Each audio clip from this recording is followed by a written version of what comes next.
자, 안녕하세요. 안녕하세요. 자, 일단 공중보건을 맡게 된 김희영이고요. 일단 책이 새로 나왔으니까 책의 사용 방법에 대해서 좀 설명드리고 그 다음에 제 수업 어떻게 할 건지 설명을 드릴게요. 자, 일단 이 책은요, 이론 부분에 대해서는 제가 평상시 하는 것처럼 아주 자세히 쉽게 설명을 드리도록 할게요. 그래서 이제 이론이 끝나고 나면 이거를 이제 확인하는 과정에서 이제 첫 번째 확인 방법이 우리 책에 보시면 40쪽을 잠깐 펴보세요. 40쪽.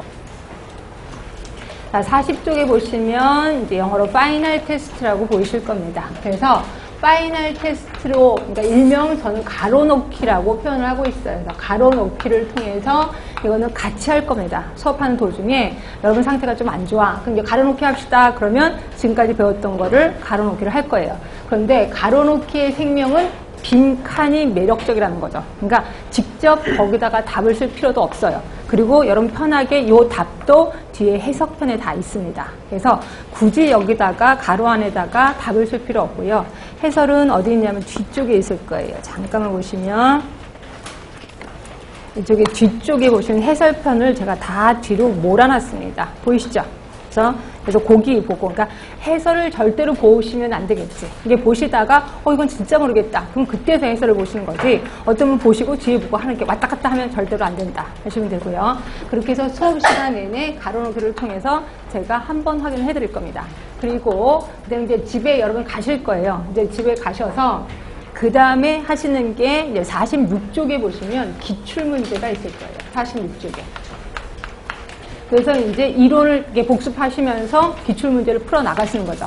근데 기출문제는 다시 크게 둘로 나뉠 겁니다. 하나는 잘 풀리는 문제가 있을 거예요. 잘 풀리는 문제. 또 하나는 안 풀리는 문제가 있을 거예요. 잘 풀린다는 거는 내가 그 분야는 잘 안다는 거지. 결국 내 문제예요. 내 거예요. 내 거. 자, 내 거는 어디 가서 어떤 모습을 바뀌어도 금방 알 수 있을 거예요. 왜? 내 거니까. 그래서 이 내 거인 문제가 이제 기출문제로 나온다면 아주 자신있게 쓸 수 있는 거. 그래서 이런 거는 다시는 볼 필요가 없는 문제라고 생각하시면 돼요. 그래서 거기 문제에다가 잘 풀리는 문제는 내 거 표시를 해주셔야 돼요. 그래서 다시는 볼 필요가 없는 문제. 왜냐면 잘 아니까 하시면 되고. 이제 문제는 잘 안 풀리는 문제죠. 이 안 풀리는 문제는 내 게 아니라 남의 거예요. 아직 내 게 아니에요. 남의 거. 그럼 이거는 언제 내 거가 되느냐? 이거는 이 책을 한번 다 봤어. 그리고 다시 그 문제를 보세요. 그러면 저절로 내 거인 문제로 바뀔 겁니다. 그러니까 이런 것들은 조금 시간이 걸려야 내게 되는 거. 이렇게 생각하시면 돼. 그러니까 가끔가다 여러분 중에 남의 거 문제 갖고 저보고 빨리 사달라고 징징거리는데 이거는 시간이 흘러야 자기게 된다 하시면 돼요. 그래서 책을 한번 다 폈어요. 한 권을 다 끝냈어. 이때 이제 내 거 문제가 돼야 돼. 근데도 불구하고 또 남는 게 있어요. 그런데도 불구하고 내 게 아닌 게 있어. 그럼 이것도 두 번째 한번 풀어보세요. 두 번째. 그러니까 두 번 책을 다 훑어봐. 그리고 나면 이제 완벽하게 내 문제가 된다 하시면 돼. 근데 이때도 문제가 안 풀려. 그러면 저한테 갖고 오시면 됩니다. 제가 이 문제는 해결해 드리도록 할게요. 그래서 항상 책은 한 번 보고 두 번까지 보셔야 진정한 내 문제가 온다. 이렇게 생각하시면 되고요. 자, 그리고 이 기출문제에 대해서 진짜 모르겠다. 그러면 거기서도 이제 해설 부분이 있을 겁니다. 그래서 해설이 있는데 해설도 잠깐 768쪽을 잠깐 보실래요? 768쪽이요. 자, 768쪽에 보시면 해설 부분인데요. 뜬금없이 연습 문제가 나옵니다. 그러니까 제가 해설을 굳이 이 문제는 해설이 필요 없을 것 같아. 그러면 여기에다 연습 문제를 집어넣어요. 그래서 그 해설 부분에도 연습 문제 보시면 돼요. 풍토병 관리하면 1차 그 밑에 바로 정답이 있죠. 그래서 해설 부분은 순수하게 해설만 있는 게 아니라 틈새 연습 문제도 있구나. 그럼 당연히 이것도 연습을 해서 좀 풀어봐야 되겠다라는 생각을 좀 하시면 되고요. 자, 이렇게 해서 기출 문제 하시고요. 그 다음에 세 번째는 거기 보시면 59쪽에 자꾸 왔다 갔다 해서 죄송하지만 59쪽에 보시면 필수 문제가 기다리고 있을 거예요.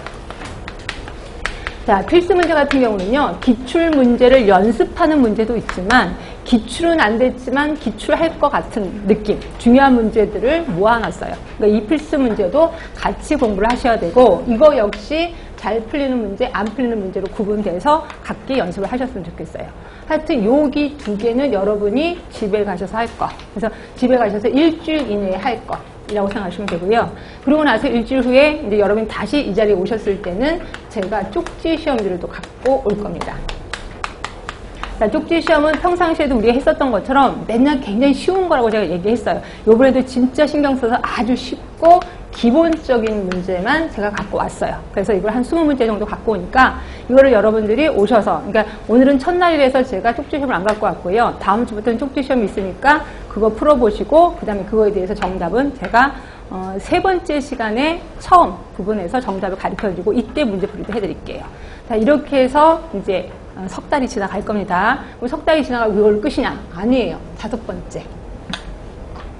자, 5번째가 이제 마지막인데, 요게 이제, 이게 이렇게 해서 석 달이 지나갑니다. 석 달이 지나고 나면, 이제 석 달이 끝나고 나면 한 번 다 이론을 돌린 거 아니에요. 이러고 나면, 그 다음에 이제 메일링이라고 해서 제가 메일링 보내는 거 알고 계시는 분도 있을 겁니다. 근데 이게 우리 학원 홈페이지에 가면요. 다음 카페가 있어요. 다음 카페로 들어가시면 거기에 김희영의 보건행정교실이 있을 거예요. 김희영의 보건행정교실로 들어가시면 자, 여기에 그 공지란에요. 공지란에 보시면 거기에 문제가 있을 거예요. 근데 문제가 크게 2개가 있는데 하나는 김희영입니다 라는 곳에 문제가 하나 있고요. 김희영입니다. 또 하나는 공중보건 문제라고 있을 거예요. 공중보건 문제. 그래서 공중보건 문제가 여기에 해당되는 거예요. 그래서 여기에 10문제가 들어가 있을 겁니다.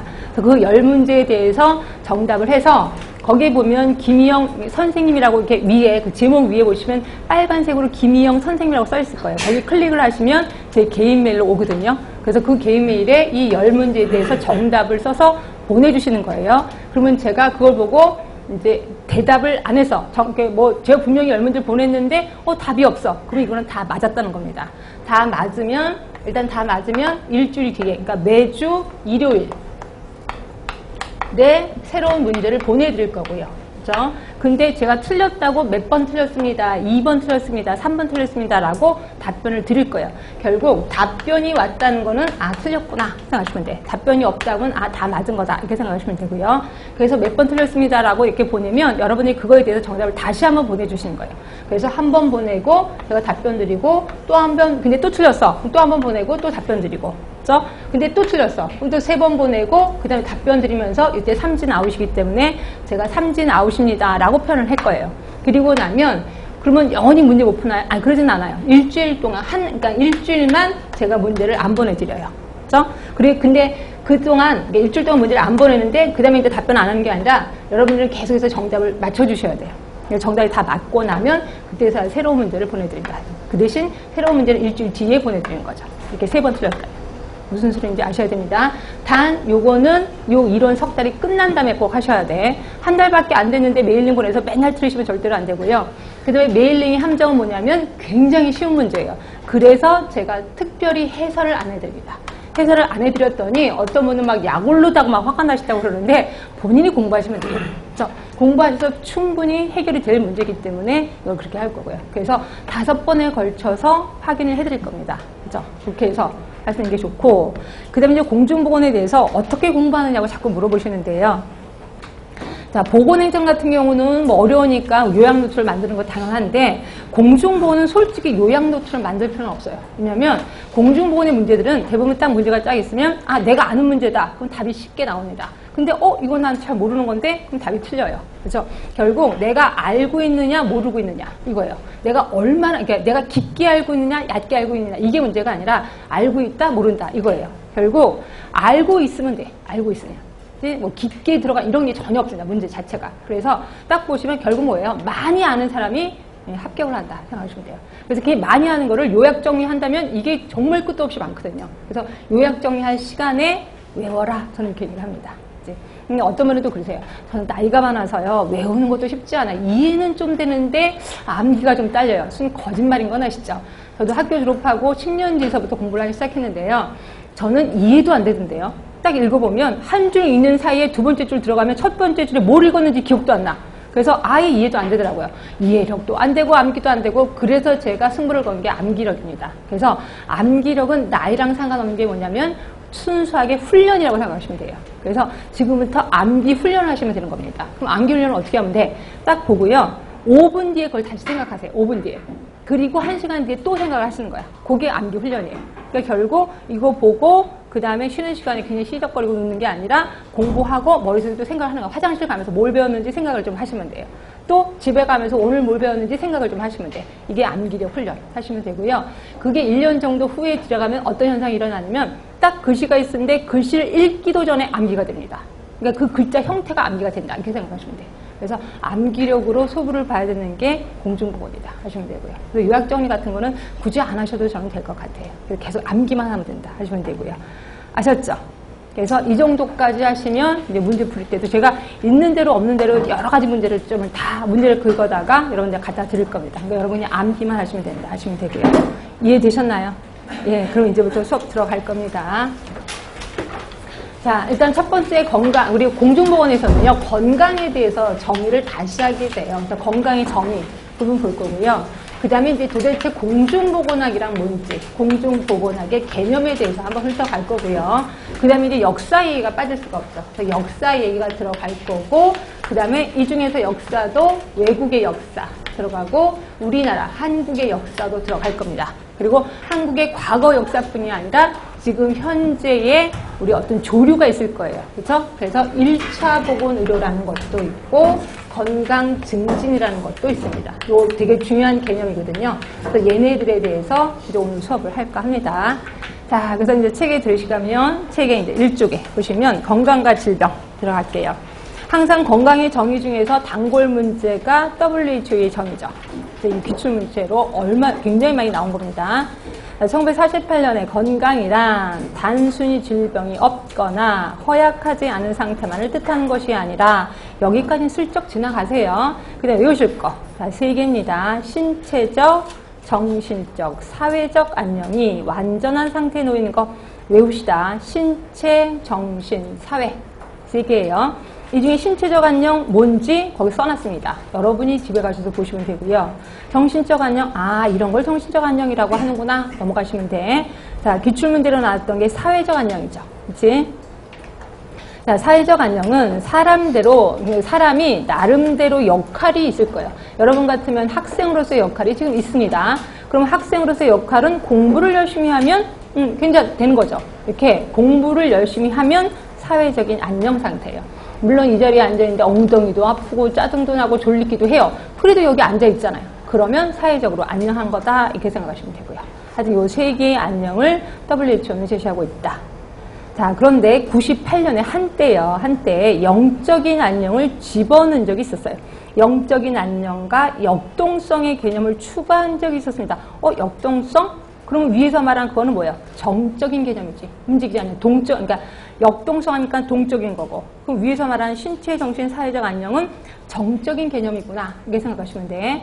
98년에 영적인 안녕과 역동성의 개념을 추가한 적이 있었었는데 이게 총에서 인준이 되지 않았대. 결국 WHO의 건강의 정의는 정적인 건강의 개념이구나 라고 느끼시면 되고요. 그리고 영적인 안녕은 뭐냐면요. 그거예요. 사람들이 살아가면서 내가 왜 사는지를 아는 거예요. 왜 사는지 알아요? 몰라요? 몰라요. 그냥 살아왔어요. 그렇죠? 두 번째는 자, 절대자와 사랑을 주고받으며 이게 영적인 개념입니다. 이때 절대자는 누구냐면 종교가 있느냐 없느냐예요. 그래서 종교가 있으면 나는 건강한 거야. 근데 종교가 없어. 그럼 나는 불건강한 거야. 말도 안 되는 거죠. 그래서 이게 총에서 인준이 안 됐다 생각하시면 돼요.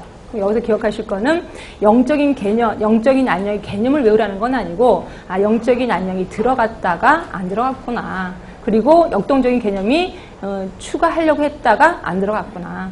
결국 WHO의 건강의 개념은 신체, 정신, 사회면서 정적인 개념이구나. 이걸 외우시면 되는 거예요. 그렇죠?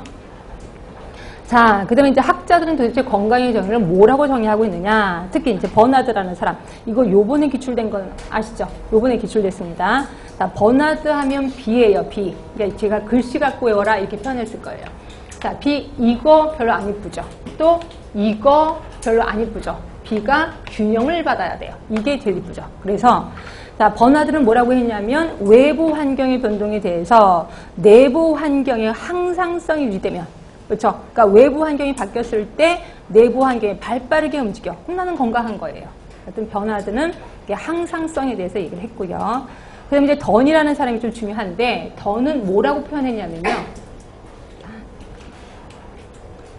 자, 이쪽으로 갈수록 건강한 거예요. 자, 이쪽으로 갈수록 불건강한 거예요. 그래서 더는 하루 중에 건강은 왔다 갔다 한다. 내가 건강할 수도 있고 어떤 이제 불건강할 수 있다. 왔다 갔다 한다. 결국 뭐예요? 동적인 거예요? 정적인 거예요? 동적인 개념을 최초로 얘기한 사람이 더네요. 더. 그렇죠? 아까 WHO도 못했습니다. 동적인 걸. 근데 더는 이거를 얘기를 했다. 그래서 이제 유명한 사람이다 생각하시면 되고. 자, 그래서 건강, 불건강 연속선 개념을 제시했습니다. 자, 그 다음에 세 번째 윌리라는 사람. 이 사람은 외부 환경 조건에 부단히 잘 적응해 나가는 상태. 적응을 잘하면 건강한 거라고 윌리가 제시를 했고요. 이것도 이 사람들 최초로 만나는 사람 많을 겁니다. 보시고 얼른 머릿속에 기억하시도록 하고요. 나머지 분들도 자꾸만 눈여겨보세요. 저는 뒤로 갈게요. 자, 뒤에 8번에 보시면요. 왈스라는 사람은 뭐라 그랬냐면 자신이 특수한 환경 속에서 효과적으로 자신의 기능을 발휘할 수 있으면 건강한 거래. 어떤 환경이든지 내 능력을 발휘할 수 있으면 나는 건강한 거예요. 이거 왈스라고 얘기했고요. 자, 그러면 10번도 잠깐 볼까요? 앤더슨이라는 사람은 건강을 크게 5도로 분류했습니다. 1도, 2도, 3도, 4도, 5도요. 자, 1도 완전 무결하게 건강한 사람은 아니나 최고 수준의 건강을 소유하고 있는 사람. 자, 이게 1도입니다. 자, 2도 병은 없어요. 그리고 두 번째 보시면 일상생활을 효과적으로 해낼 수 있어. 그래서 이거는 2도. 자, 3도 정상적인 범위에 들면서 병도 없고 그 다음에 다른 건 없는데 거기 보시면 우리 같기도 해요. 활동적인 사회생활에 있어서 신체적인 생활력과 힘이 부족하다. 우리 힘이 좀 부족하죠. 이게 3도입니다. 3도. 자, 4도 만성 감염증이 있습니다. 기질적 장애도 갖고 있고요. 심리적인 부담도 있네. 생활력이 좀 낮아요. 그런데 비해서 5도는 확실히 병이 있고 신체상의 어떤 기능장애도 있어요. 이걸 5도로 봤습니다. 하여튼 앤더슨은 건강을 1도부터 5도까지 보고 있다. 그럼 이 중에서 어디까지를 건강한 걸로 보실래요? 1도, 2도, 3도까지를 건강하다라고 보는 나라도 있고 어떤 경우에는 1도만 건강하다라고 보는 나라도 있고 하여튼 나라마다 다 다르긴 할 겁니다. 하여튼 그래서 1도부터 5도까지 있구나. 이렇게 기억하시면 되고요. 그 다음에 앤더슨은 이것만 보도 이런 걸로도 유명하죠. 옆에 앤더슨 모형 보세요. 앤더슨 모형 보시면 소인 요인, 가능 요인, 필요 요인 워낙 유명한 겁니다. 이건 머릿속에 기억하셔야 돼. 자, 소인 요인은 뭐냐면요.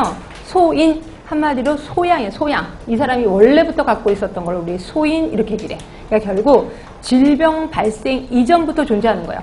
뭔데요? 이런 거요. 성, 연령, 결혼 상태, 또 직업, 교육 정도, 또는 개인의 건강에 대한 믿음. 그래서 건강은 이런 거야, 뭐 아픈 건 이런 거야 라고 본인이 갖고 있는 지식, 태도 같은 거요.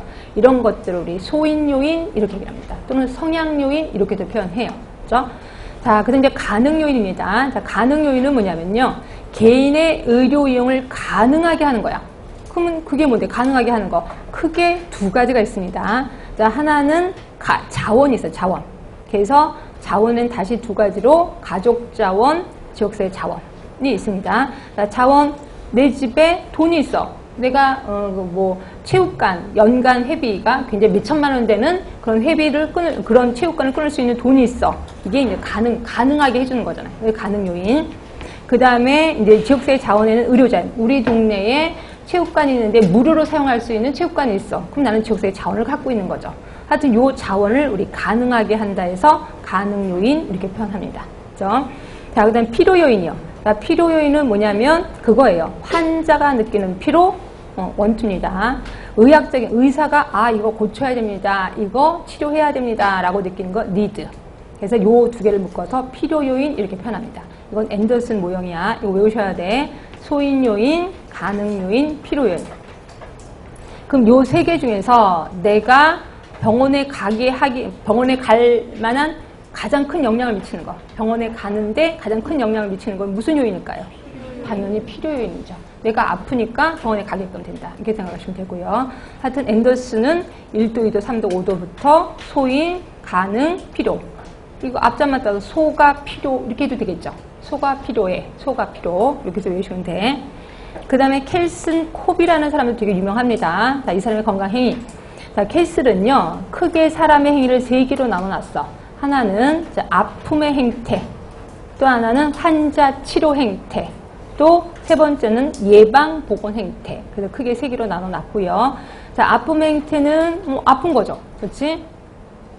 자, 스스로 아프다고 생각하는 사람이 의사의 조언을 얻고 관련된 행동을 하는 행위. 그러니까 내가 아파. 그래서 병원에 가는 거예요. 이게 아픔의 행태. 자, 환자 치료 행태는 뭐냐면 치료를 받는 과정에서 치료 지침에 대한 반응을 말하는데 지침을 순응하는지를 알아보는 거래. 결국 뭐야? 치료를 받는 과정에서 의사가 담배 끊어야 됩니다. 그랬을 때 담배 끊어. 그러면 이거 환자 치료 행태 이렇게 생각하시면 돼요. 그럼 아까 아픔의 행태와 환자 치료 행태의 차이점은 아까 아픔의 행태는 진단받기 전 내가 아파서 병원에 찾아가는 거죠. 이게 아픔의 행태. 병원만 찾아가는 건 아니죠. 그렇죠? 내가 아프면 우리 엄마한테 물어볼 수도 있죠. 엄마 나 이렇게 아픈데 어떻게 할까? 또는 친척한테 물어볼 수도 있죠. 하여튼 이런 모든 행태를 아픔의 행태 이렇게 표현해요. 자, 그런데 니은번은 진단 후야. 그래서 병원에 갔더니 의사가 당신 암입니다. 이렇게 얘기해서 그럼 암을 치료하려면 어떻게 해야 될까요? 그랬더니 의사가 일단 술 끊으시고 담배 끊으세요. 이랬을 때 술 끊고 담배 끊고 의사가 하라는 대로 무조건 하는 거. 이걸 우리 환자 치료 행태 이렇게 생각하시면 돼요. 그러니까 둘 간의 관계는 진단 전이냐 진단 후냐 이렇게 나눌 수가 있겠죠. 그 다음에 세 번째는 예방 보건 행태는 이제 건강한 거예요. 그래서 스스로 건강하다고 믿는 사람이 그 질병을 발견하기 위해서 또 예방하기 위해서 여러 가지 하는 거, 체중 조절하고 예방 접종하는 거 이런 예방 행위를 우리 예방 보건 행태라고도 한다. 하여튼 얘도 되게 유명하니까 얼른 머릿속에 기억하셔야 돼. 그 다음에 무엇보다도 중요한 사람, 계속 중요한 사람 나옵니다. 자, 라논드라는 사람이 있어요. 이 사람 굉장히 유명한 사람이니까 좀 기억하셔야 돼. 자, 라논드는요. 건강에 영향하는 요인, 그래서 4가지를 제시합니다. 4가지 외우셔야 돼. 자, 생활습관, 환경, 유전, 보건의료 서비스. 이것만 딸랑 외우지 마시고요. 옆에 써있는 퍼센트도 외우시는 게 좋아요. 자, 이것도 시험 문제 나옵니다. 몇 퍼센트 이런 것도 나옵니다. 자, 이 중에서 가장 많은 부분을 차지하고 있는 게 생활습관. 자, 생활습관 뭔지 아시죠? 내 버릇이요. 내가 담배 피는 버릇이 있어. 난 술을 취할 때까지 먹는 버릇이 있어. 이런 것들이야. 이게 생활습관. 요게 건강에 영향하는 요인 중에 가장 많은 50%나 차지하고 있습니다. 네, 환경 20, 유전 20, 네, 보건의료 서비스 10%. 이렇게 해서 보시면 돼요. 이게 라논드가 제시한 겁니다. 자, 그 다음에 이제 건강 개념의 변천. 그래서 역사적인 흐름을 좀 한번 얘기할까 합니다. 자, 맨 처음에 신체 개념이에요. 자, 신체 개념이라는 건 뭐냐면 그러니까 몸과 마음이 따로따로다. 신, 이원론이에요. 신, 이원론. 몸과 마음은 별개 거죠. 그렇죠? 그래서 이게 마음 심자야. 이게 마음이고 이게 몸입니다.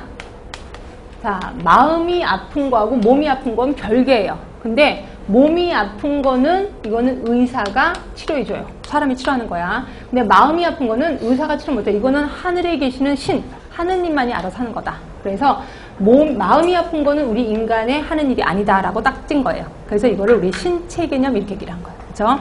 그러다가 19세기로 오면서 심신 개념, 심신 이론론으로 갈게요. 심신 이론론. 몸과 마음은 하나예요. 그래서 마음이 아프면 몸도 아플 수 있어요. 몸이 아프면 마음도 아플 수 있다. 이렇게 보는 게 심신 개념. 이게 19세기입니다. 19세기. 자, 그리고 20세기. 요즘은 어떤 거냐면 생활 개념이에요. 생활 개념. 그러면 생활 개념 하면 마음, 몸, 또 뭐가 있을까? 사회생활이요. 그렇죠? 요게 뭐랑 똑같은 거예요? 아까 우리 WHO 건강의 개념 보세요. 건강의 개념 보세요. 신체, 정신, 사회잖아요. 신체니까 뭐예요? 신, 그리고 사회. 그죠? 그래서 생활 개념이에요. 결국 생활 개념은 3개입니다. 생애. WHO가 얘기한 거. WHO가 얘기한 거. 그래서 신체, 정신, 사회적인 안녕. 이게 생활 개념을 얘기하는구나. 그래서 지금은 생활 개념이다. 보시면 되고요. 하여튼 이렇게 건강은 예전의 신체 개념에서부터 생활 개념으로 바뀌었고요. 그리고 정적인 개념에서 동적인 개념으로 바뀌었습니다. 정적인 개념 하면 생각나는 거. WHO의 건강의 개념. 동적인 개념 하면 생각나는 사람. 던. 그렇죠. 이렇게 바뀌었습니다. 그리고 예전에 병리학적 개념에서 지금은 생태학적 개념으로 바뀌어요. 그럼 생태학적인 게 뭔데요? 이건 좀 이따 말씀드릴게요. 자, 그리고 불연속선 개념에서 연속선 개념으로 바뀝니다. 연속선 개념하면 또 생각나는 사람? 던. 예. 그래서 아프다, 안 아프다 딱 이분법적인 게 아니라 하루 중에 왔다 갔다 할 수 있다. 이게 연속선 개념.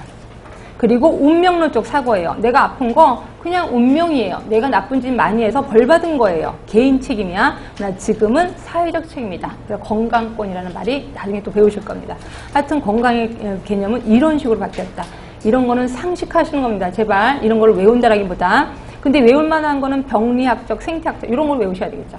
예전에 병리학적이었는데 지금은 생태학적으로 바뀌었구나. 여기서 외우시고 나머지는 상식선에서 해결하시면 돼요. 자, 그럼 아까 말했던 개념 얘기가 계속해서 나와서 그래서 이제 건강 개념에 대해서 조금 더 깊게 들어갑니다.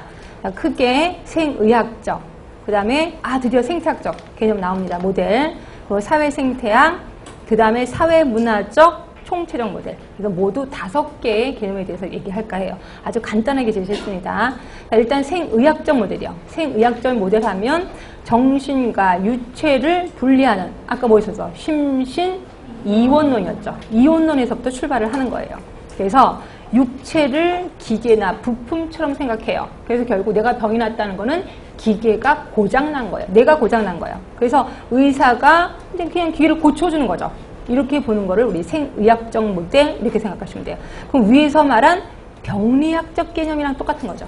그렇죠? 위에서 말한 병리학적 개념이랑 똑같은 거야. 그냥 그 기계가 고장난 거야. 위가 고장났어. 폐가 고장난 거죠. 이렇게 보는 겁니다. 그리고 생리학적 모델에서는 구성 요소가 숙주, 병원체의 관계야. 그래서 숙주라는 말이 있고 병원체라는 말이 있습니다. 이것도 우리 자주 사용할 거니까. 자, 병원체 하면 뭐예요? 병원체 하면 뭐 세균, 바이러스 이런 것들을 병원체라고 해. 숙주하면 병원체가 들어와서 사는 집을 숙주라고 하는 거죠. 그렇죠? 그러니까 우리 인간의 몸이 숙주가 되고 동물의 몸이 숙주가 된다 하시면 돼요. 그래서 병원체가 숙주 몸에 들어가면 이 숙주는 아픈 거예요. 그래서 얘네 둘 간의 관계가 생의학적 모델 이렇게 생각하시면 돼. 자, 그런데 비해서 생태학입니다. 자, 생태학은 3개래, 3개. 숙주, 병원체, 환경이 평형을 이룬 상태. 이게 생태학적 모형. 그치? 아까 병리학적 개념에서부터 생태학적 모형으로 갔다 그랬습니다. 결국 생의학적 모델에서 생태학적 모델로 갔다는 거지. 그치? 자, 뭐가 하나 더 들어갔어요? 병원체, 숙주, 환경이 하나 더 들어갔어요. 이 3개 중에 가장 중요한 게 누굴까? 환경이 중요해요. 그치? 환경 때문에 내가 병이 생기기도 하고 안 생기기도 한다. 이거를 우리는 생태학적 모델 이렇게 표현해요. 자, 그럼 3번째입니다. 앞에 사회자가 붙어있는 사회생태학이야. 자, 사회생태학 숙주 그대로 있습니다. 자, 병원체 없어졌네요. 그렇죠? 환경 들어갑니다. 그리고 개인 행태 요인 들어가요. 자, 병원체 없어졌네요. 그게 아니라 환경 안에 들어갔다 생각하시면 돼요. 그렇죠? 그래서 숙주, 환경, 개인 행태. 자, 병원체가 없어지고 숙주, 환경, 그 다음에 개인 행태. 아까 개인 행태 하면 생각나는 사람 누구예요? 개인 행태. 라논드 기억하시나요? 아까 라논드 몇 퍼센트? 50% 차지한다고 얘기했습니다. 그래서 개인 행태. 그 요 3개 중에 가장 중요한 거 뭘까요? 아까 라논드 얘기했죠. 얘가 50% 차지한다고 했잖아. 그러니까 얘가 중요하겠구나 라고 생각하시면 돼요. 이게 사회생태학적 모델이에요. 자, 그 다음에 이제 사회문화적 모형 있습니다. 이거는 뭐냐면 건강 판단의 주체가 준거 집단이 된대요. 준거 집단이라는 건 뭐냐면 내가 들어가고 싶어하는 집단, 내가 존경하는 집단이 준거 집단이야. 그렇죠? 그러니까 결국 여러분들이 들어가고 싶어하는 집단이 공무원이라고 합시다. 그럼 공무원 세계에서 이건 질병이야. 그럼 나는 아픈 거예요. 근데 공무원 세계에서 이건 질병 아니지. 그러면 아픈 거 아니에요. 이거를 우리는 사회문화적 모형 이렇게 얘기해. 결국 건강과 질병의 판단의 척도가 절대적인 게 아니라 상대적인 거예요. 그래서 내가 다니는 직장에서 이거 아픈 거 아니야. 그냥 들어와. 그러면 그냥 하는 거예요. 그렇죠? 근데 이게 아픈 거다고는 나는 이제 병가를 낼 수가 있다. 이렇게 생각하시면 돼. 이게 사회문화적 모형 하시면 되고요. 자, 그리고 이제 총체적 모델. 자, 총체적 모델은 단어 자체가 모든 거 다인 것 같아. 그래서 봤더니 자, 구성 요소 볼게요. 인체 생리. 인체 생리 뭐랑 비교할까요? 아까 말한 숙주랑 비교하면 되죠. 환경 있습니다. 생활 습관 있네요. 그리고 보건의료 시스템. 보건의료 시스템. 그런데 잠깐 보니까 퍼센트가 다릅니다. 그렇죠? 자, 아까 라론들은 생활 습관을 50%라는데 여기 43%. 그리고 인체 생리가 그 다음을 이뤄요. 그리고 환경, 보건의료 시스템. 그럼 어떤 걸 배울까요? 다 외우세요. 그렇죠? 아까 말한 라론드가 얘기한 것도 외우시고 이것도 외우시면 돼요. 이건 순서대로 외우시면 되겠네. 퍼센트를 굳이 외우지 않고 생활 습관이 1위고 인체 생리 2위, 환경 3위, 보건의료 시스템. 보건의료 시스템이라는 건 뭐냐면 보건의료 제도예요. 제도. 그래서 그 나라가 보건의료 제도가 예방 위주냐 치료 위주냐에 따라서 그 사람이 건강하기도 하고 아프기도 한다. 이 소리입니다. 그래서 이 4개를 제시한 게 총체적 모델. 자, 숙주가 뭘로 바뀌었다고요? 숙제가 뭘로 바뀌었어요? 인체 생리. 환경 있나요? 환경 있어요? 예, 환경 있습니다. 자, 개인 행태 있어요? 생활 습관으로 있습니다. 자, 생활 습관. 그 다음에 또 하나 생긴 게 보건의료 시스템 있습니다. 자, 그럼 이 중에서 여러분 눈치껏 새로 나온 거가 다 중요한 것 같아요. 그럼 여기서도 보건의료 시스템 아니라 했죠. 아까 1위가 뭐였었어요? 생활 습관이 1위입니다. 2위가 뭐였죠? 인체 생리가 2위, 환경이 3위, 이게 4위. 아시면 돼요. 자, 요게 개념. 자, 그러면 우리 맨날 확인하는 겁니다. 자, 병원 숙주 간의 관계. 무슨 모델? 생의학적 모델. 의학적. 자, 병원체 숙주 환경 생태학적 모델. 생태학적. 자, 요 숙주 환경 개인 행태하면 사회 생태학이야. 사회 생태학. 자, 그 다음에 하나, 둘, 셋, 4개 하면 총체적 모델. 총체적 모델. 요것만이라도 외우세요. 되게 중요한 거니까. 그리고 거기 하나 있었던 사회문화적 모델은 그렇게 자주 나오는 건 아닙니다. 하여튼 이거는 중고 집단이라는 것만 알아두시면 되고 나머지 요거는 꼭 머릿속에 기억하시면 돼요. 자, 그 다음에 뭐 건강진진법 이런 것들은 좀 보시면 되는데요. 요거만 좀 한번, 이게 특이한 게 있어서 동그라미 2번 보시면요. 2번 보시면 건강증진에 대한 3가지 접근 방법이 있어요. 자, 예를 들어서 고혈압이에요. 자, 고혈압에 대한 접근 방식은 일단 조기 발견.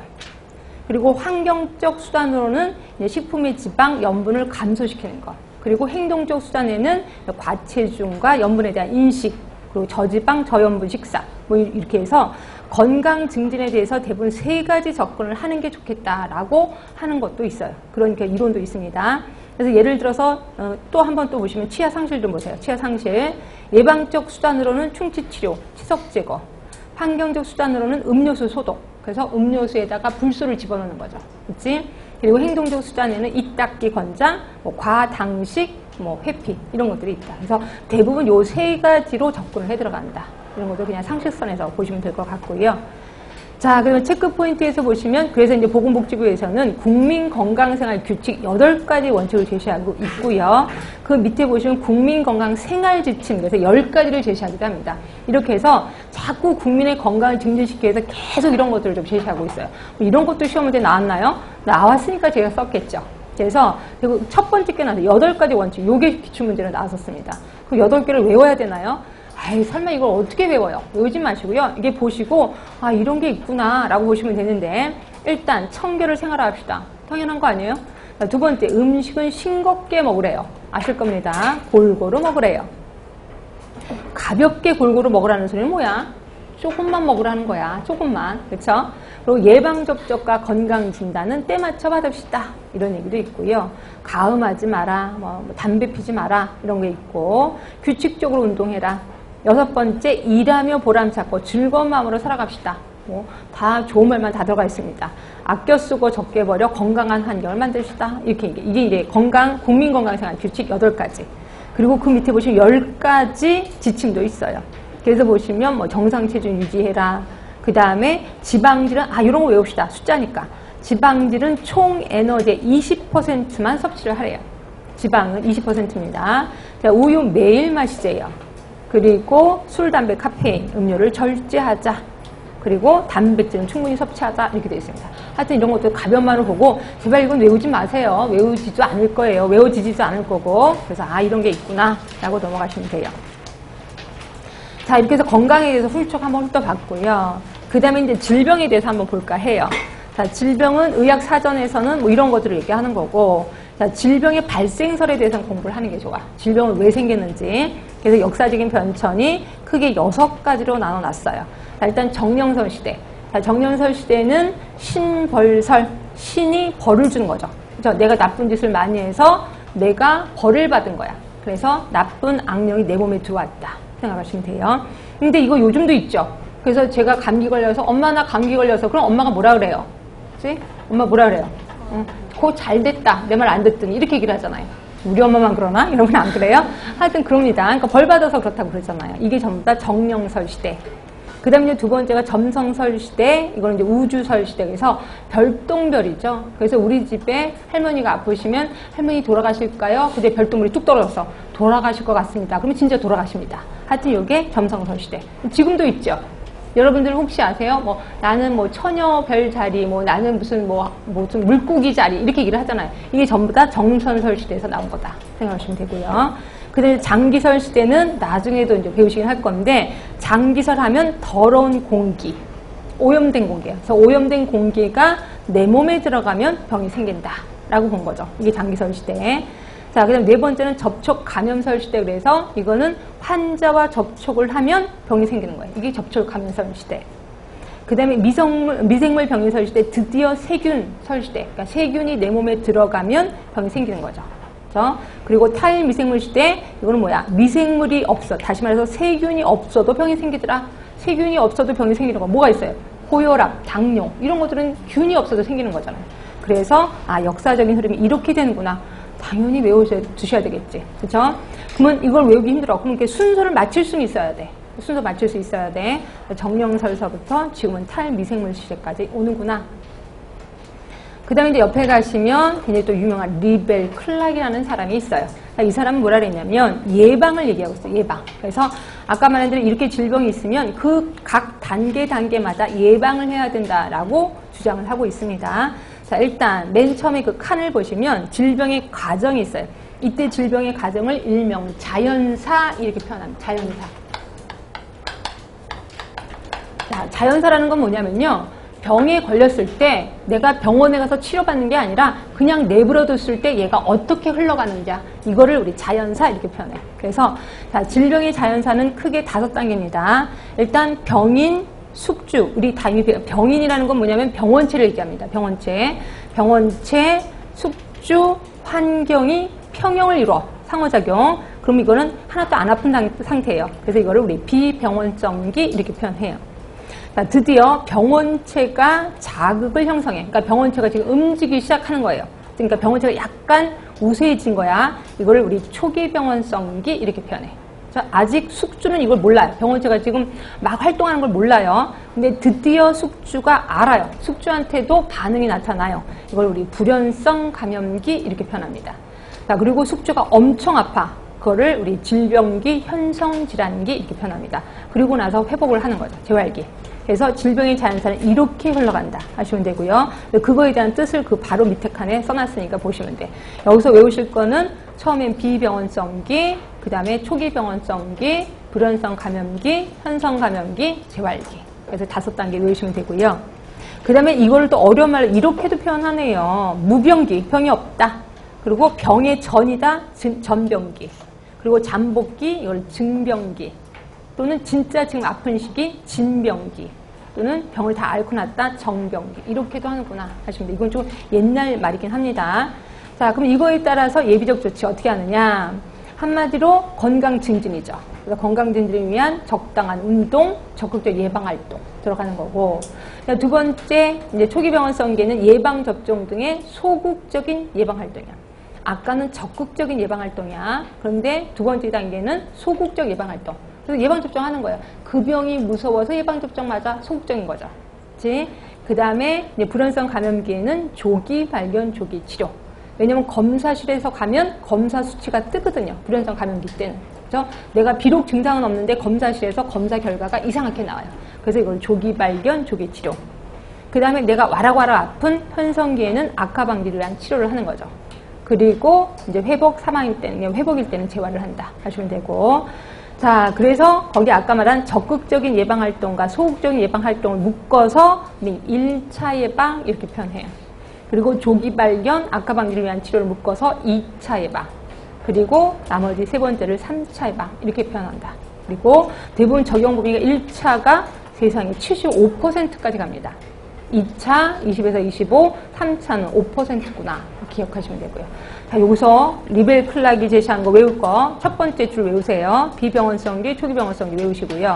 그리고 예비적인 조치 외우세요. 그리고 예방차원 1차, 2차, 3차 어디까지가 1차고 어디까지가 2차고 어디까지가 3차인지 요거 외워두시면 돼요. 자, 이렇게 해서 우리 건강과 질병에 대해서 이제 끝이 났고요. 자, 공중보거나 가기 전에 아까 가로놓기 들어가 봅시다. 가로놓기. 자, 가로놓기는 쓰는 거 아니라고 얘기했습니다. 조금 전에 배웠기 때문에 만약 진짜 쓰고 싶어요. 그럼 그냥 빈 종이 아무데나 연습한 종이에다 쓰시면 돼요. 네. 자, 책은 40쪽이고요. 책은 40쪽. 자, WHO가 제시한 건강의 정의, 건강이란 단순히 질병이 없고 허약하지 않은 상태만을 의미하는 것이 아니라 자, 3개 나옵니다. 육체, 그 다음에 정신, 그 다음에 사회적 안녕이 완전한 상태. 아, 조금 전에 배웠었어요. 자, 그 다음에 2번. 건강이란 외부 환경 변동에 대해 내부 환경의 항산성 하면 버나드, B. 기억하셔야 됩니다. 자, 세 번째. 자신이 특수한 환경 속에서 자신의 기능을 발휘할 수 있는 상태. 이거 아까 읽긴 읽었는데. 자기의 기능을 잘 발휘할 수 있는 거. 기억하세요? 기억하세요? 기억 못하시면 얼른 가서 보시고요. 얼른 가서 눈도장 보시고요. 누구세요? 자기 기능을 잘 할 수 있는 사람. 누구예요? 왈스라는 사람이에요. 왈씨. 그렇죠? 네 번째는 설마 알겠지? 건강과 불건강의 연속성 개념을 제시한 사람.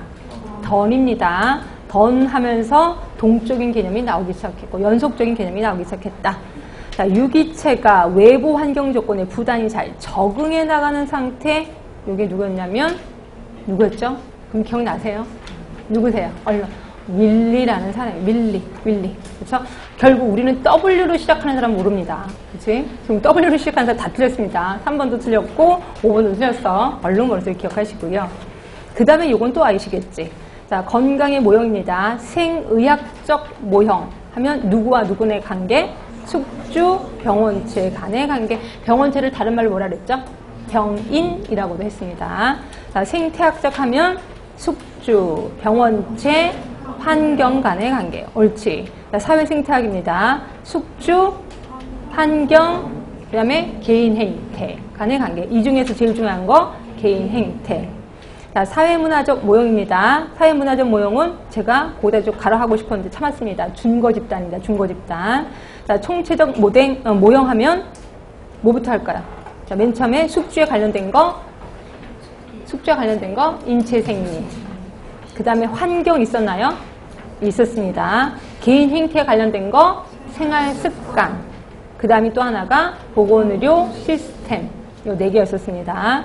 자, 여러분들 이렇게 보면 자꾸 말을 해야 돼. 제가 얘기를 하면 고개만 끄덕이지 마세요. 제가 맞아요 이러지 마시고 본인이 얘기를 좀 하도록 하셔야 됩니다. 요 4개 중에 제일 중요한 거 뭐라 그랬죠? 생활습관. 근데 요 4개라고 제시한 사람 아까 누구 유명한 사람 있었는데 라논드 또 얘기를 했죠. 라논드 역시 누구를 제일 중요하다 그랬어요?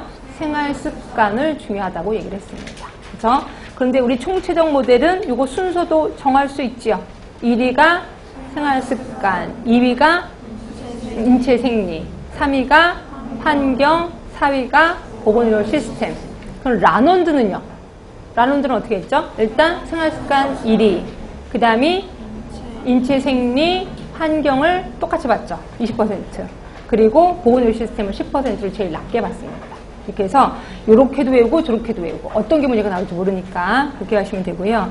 자, 건강 개념의 신체적 변천입니다.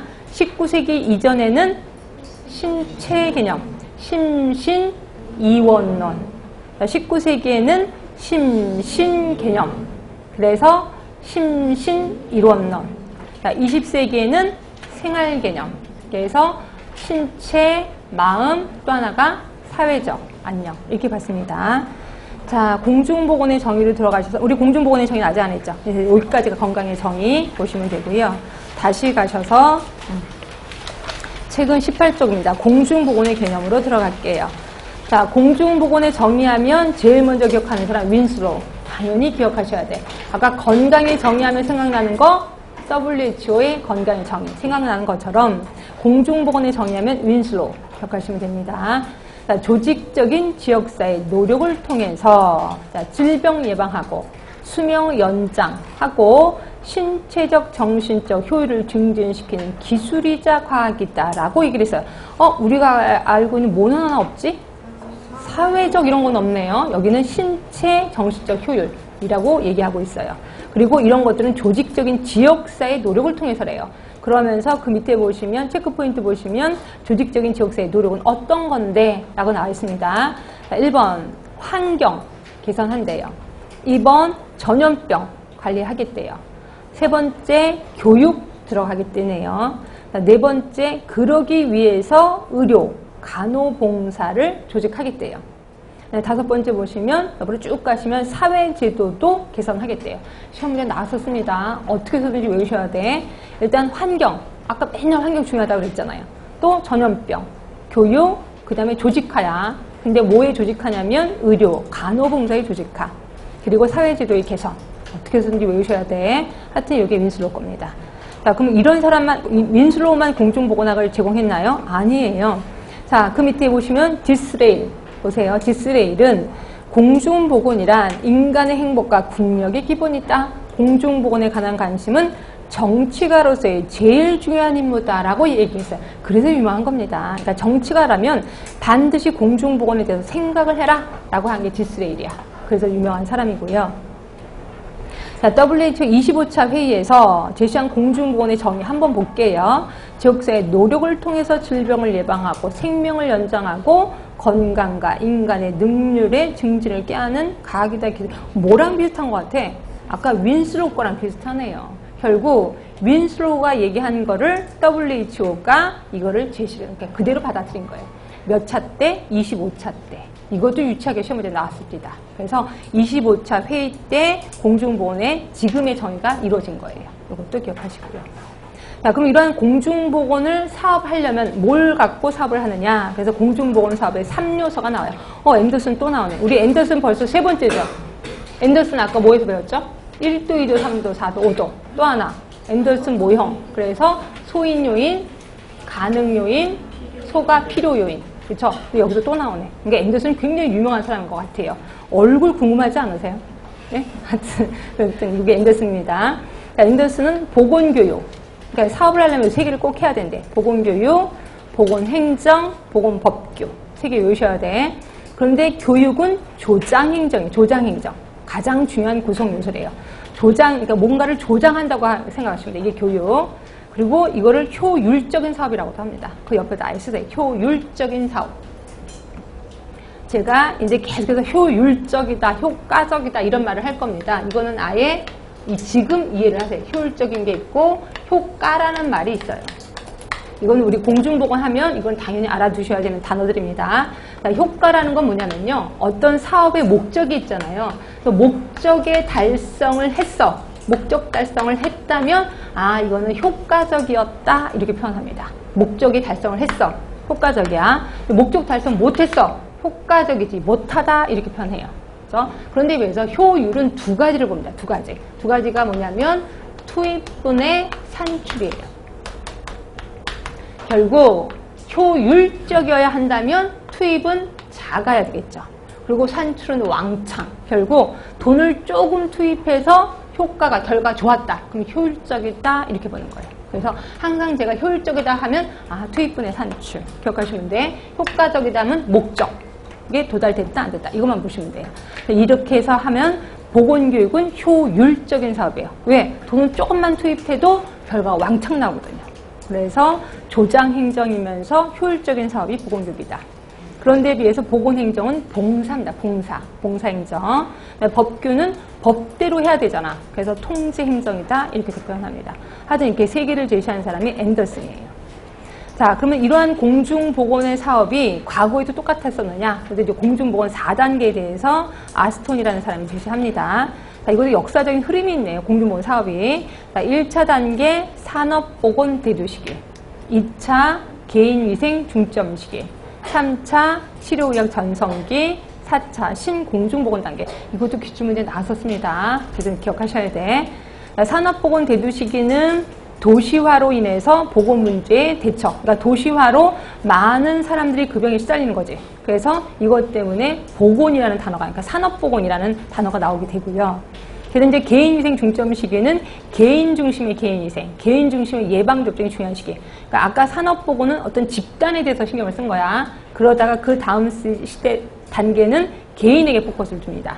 그래서 3차는 치료의학 전성기. 그래서 이때 신의약품이 개발이 되는 거죠.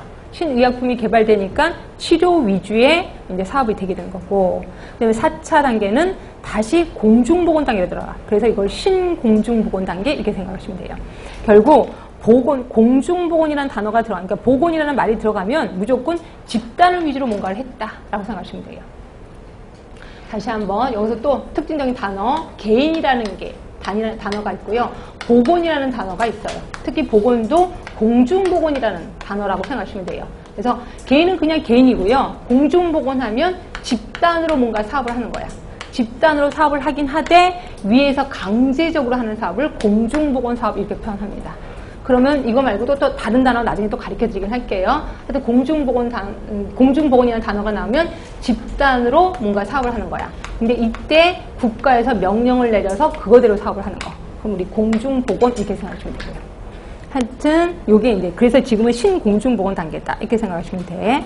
자, 이것도 외우셔야지 뭐 어떻게 1차, 2차, 3차, 4차 산업보건, 개인위생, 치료의학, 신공중보건 단계.